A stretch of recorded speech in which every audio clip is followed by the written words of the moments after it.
So let me just say, for everyone that's giving me compliments on this wallpaper, it's absolute fucking trash. It's like adhesive from Timu, so it just sticks, right? It's not like the old school wallpaper from the 80s and 90s where it was like glue. No, it's just adhesive. So it's peeling the fuck off everywhere. And it took me a really, really long time. Can you see that up there? It's peeling. Anyways, it took me such a long time to get it up there. What a waste. It was expensive too. Like every time the house heats up a tiny bit, it all just comes off. It's absolute trash. It's so nice though. So I don't know. I don't know what to do. I ordered another back thing, of course. Here we are. Question. I still can't get over that show, that documentary, the Perfect Neighbor. Oh, I can't get over it. Okay, if someone's still using, what's the right way to support them without enabling? Um, Providing them with the necessities of life, food, shelter. Not you don't have to do shelter. Sorry, shelter is not something you are. Nobody has to do that because you can't disrupt your own safe space. But feeding them, like what I do is I just take them out for lunch. I'll drive them home after a bender. I will try to get them a old phone hooked up if they've sold theirs, which and the phone usually gets sold right away anyways. But you do those things, whatever you're comfortable with. Nothing financial, no money, no nothing. Nothing at all like that. But, if you have an old phone kicking around, things like that, but nothing that you're going to be upset if they sell, you know, clothes, a winter jacket, cigarettes, stuff like that. Like, just treat them like fucking human beings. That's the best way to go about it. Treat them like fucking human beings. Like when people are like, why do you give money to the people panhandling in the median? Because I used to panhandle in the median. What do you mean, why? If you don't want to give them money,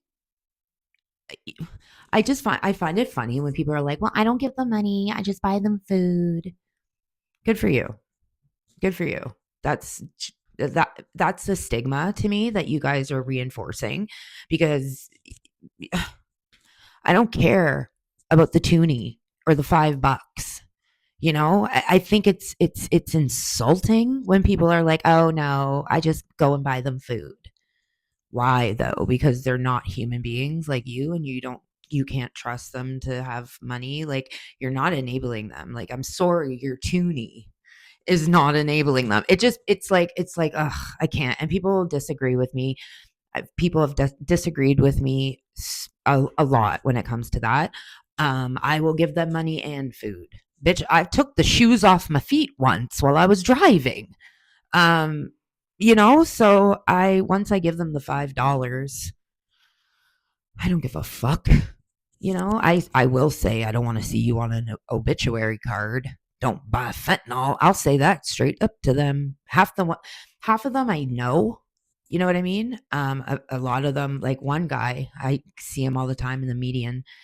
When I was homeless, we had met in the mental institution, and when I was homeless, um, we were at the warming station or something, and he showed me all the shit that he got after doing a lick, like whatever. I'm sure he was car hopping or something. He said he found it in a dumpster, but that's not true.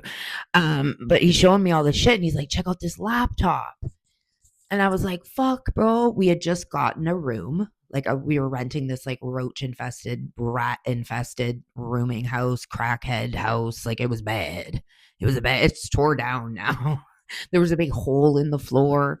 Anyways, we had just gotten it and we had nothing to watch.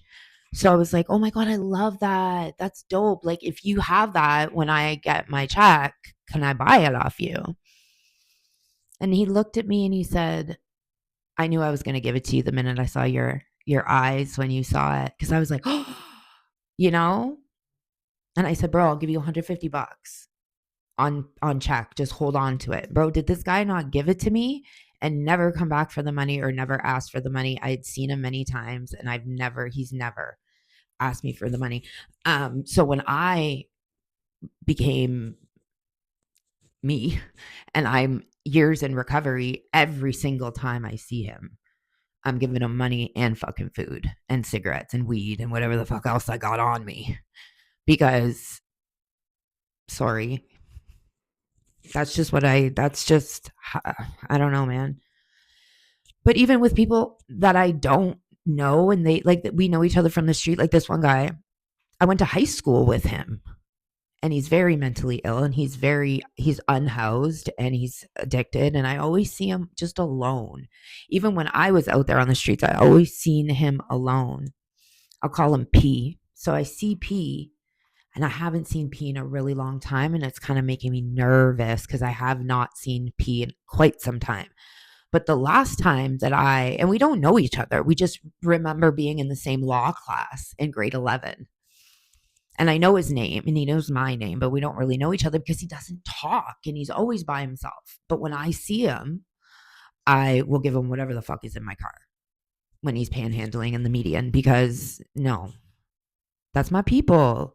But I hadn't seen P in a really long time. So about, I don't know, 4 or 5 months ago in the beginning of the summer, I seen him sitting at the bench in the food basics and I hadn't seen him for a minute. So I'm cashing out and I see him sitting there and I was like, yo, can you give me $20 cash back, please? And I gave him the $20 and I was like, don't buy down, bro. And he was like, no, I promise. Thanks, Mel. I haven't seen P in a long time. I actually thought I saw him the other day, but I don't think it was him because he was with somebody and I never see P with somebody. So I worry.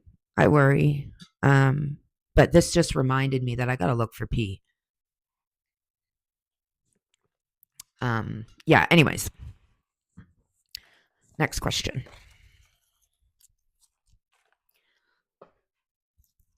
How do you feel about the treatment system in Northern Ontario? Does it actually work? Fuck, what?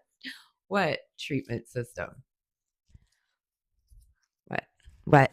Oh, you mean the wraparound service building that we've been begging for years that the people around the community picketed and fucking now they're not doing it on Lorraine Street. That's what I heard. You mean all the shit that doesn't come to fruition? You know, we had this place, this facility. It's built. It's fucking. They turned it into like 1 bedrooms or like rooming. It's a rooming house.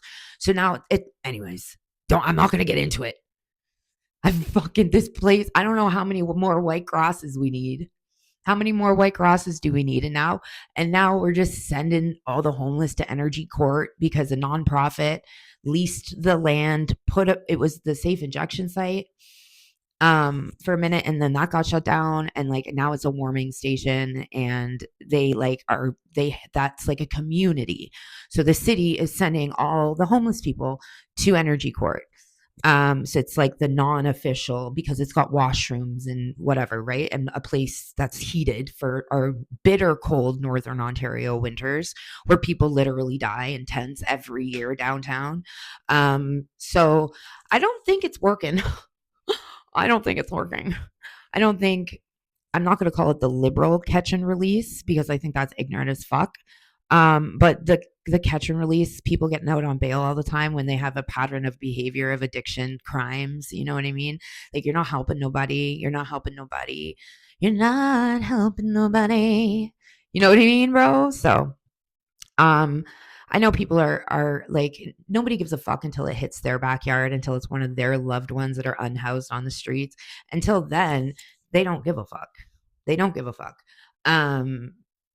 I don't know what the answers are. I just know that there's a lot of people in our community that don't want to see those people at all. They don't want to see them. They don't want to know them. They don't want to hear about it. They don't give a fuck.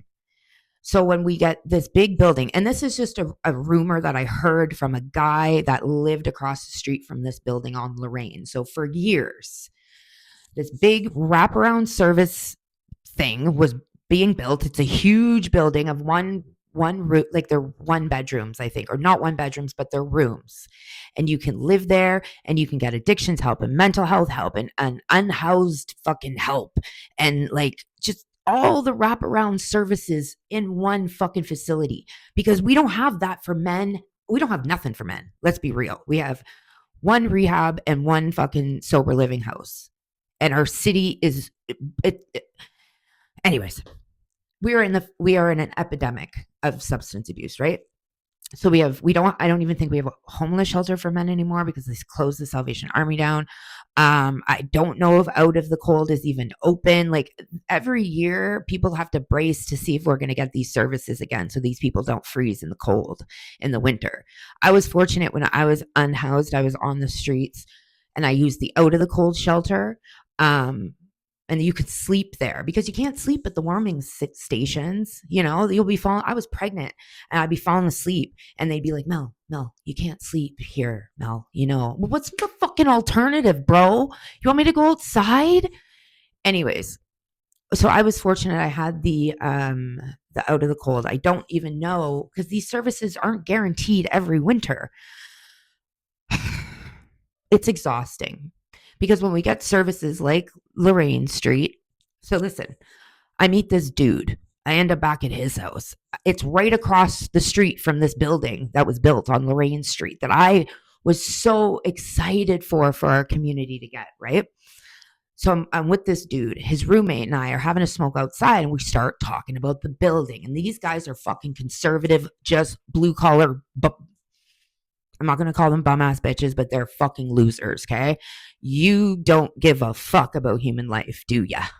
So anyway, he starts telling me that the whole neighborhood around this facility were like, fuck no, and showing up to council meetings and getting petitions. And apparently they won. It's not going to be mental health addictions wraparound services facility anymore. It's going to be rooms without staff. So you just got yourself the fucking Bell Morale. Because that's where all the SWAT team and everything goes. Right there in that fucking big ass crack building. The kids call it the crack building.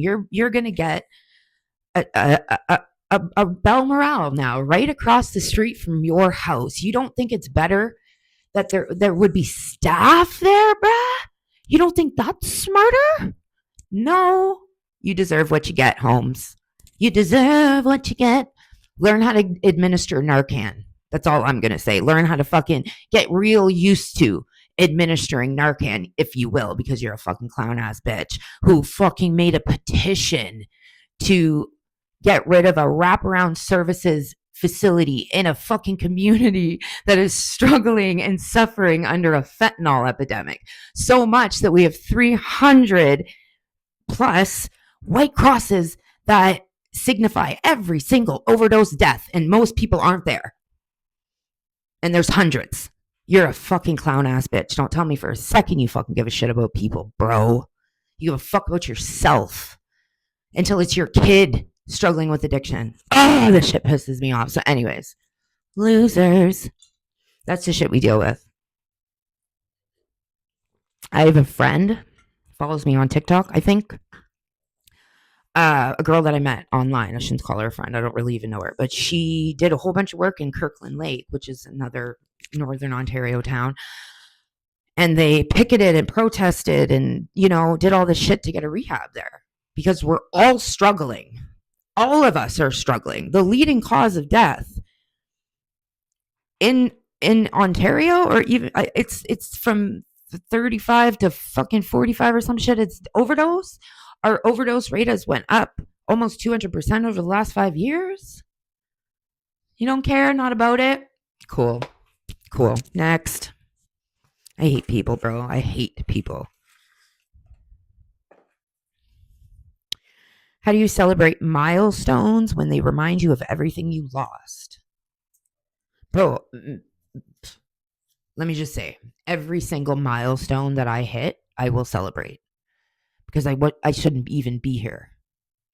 The number one thing I tell allies of addicts, loved ones of addicts, is if once they get into recovery, so, this lady reached out to me and she was like, her daughter's got 30 days or something. She's super proud of her. What can she do to help her and support her? And the number one thing I say is celebrate her milestones, just even tiny ones. Post about it on Facebook. If she's, out with her recovery, post on Facebook, tell her how proud you are of her. 30 days, 60 days, 90 days, fuck, bro, half a year, throw her a big party. You know what I mean? Do something. Buy a pair of shoes. Fucking do something. If you want to be the ally to someone, embarking on their recovery journey, do that. It helps. The opposite feels like shit when nobody will acknowledge it, because when you're in active addiction, as long as we are, there's multiple times that we've looked at our families faces and say, yo, I'm in recovery now, or I'm not using, and been full of shit. Right? So a lot of times it's hard for families to acknowledge people's recovery. It's taken years, and my mom still doesn't really. But it's taken years for my family, and there can't be no bumps in the road, because if there's a bump in the road, they get to accuse you of using again. Right? That's fucking hard. So be the opposite of that. Be the opposite. Anyways, thank you for coming to my TED Talk.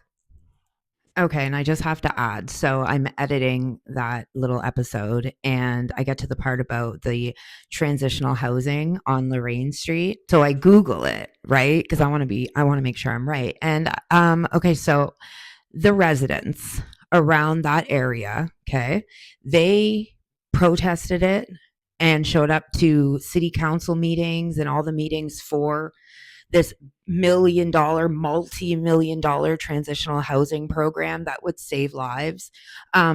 These hateful people spent years trying to get it to flop, and they weren't successful. And it is already open, and there are 40 units that will save lives. They're already in there. They've already moved in. So I just want to say, fuck hateful conservatives, bro. Fuck them all. Just the hateful ones.